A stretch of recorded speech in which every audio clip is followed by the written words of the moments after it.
নমস্কার। আমরা গতকাল 11:30 থেকে 12টার মধ্যে একটা খবর পাই যে একিনপুর এলাকাতে একটা লোক নাকি মাটি চাপা পড়েছে। খবর পাওয়ার সঙ্গে আমরা ওইখানে স্পটে যাই। স্পটে গিয়ে আমরা সত্যতা পাই।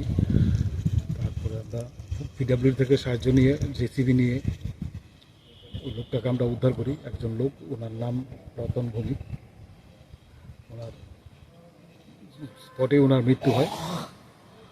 আমরা ওনার ডেড বডি রিকভারি করেছি। রিকভারি করে আমরা তত্ত্বাগোলা হসপিটালে আমরা পাঠিয়েছি। ওখান থেকে পোস্টমর্টম করার জন্য নিহানগর হসপিটালে গেছে। তারপর ডেড বডি পরিবারের সদস্যদের হাতে দিয়ে দেওয়া হয়েছে গতকালকে।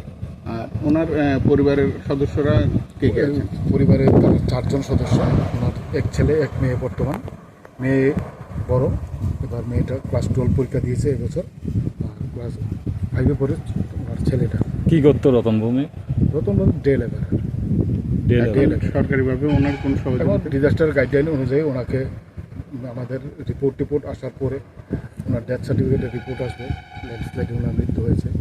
তারপর ডিজাস্টার গাইডলাইনে যা কভার করে আমরা আমাদের প্রশ্ন থেকে ওনাকে ওনার পরিবারের কাছে আমরা জায়গাটা হলো স্যার একিনপুর গ্রাম পঞ্চায়েত, সিদ্ধিনগর গ্রাম পঞ্চায়েত, এই তহসিলের আন্ডারে।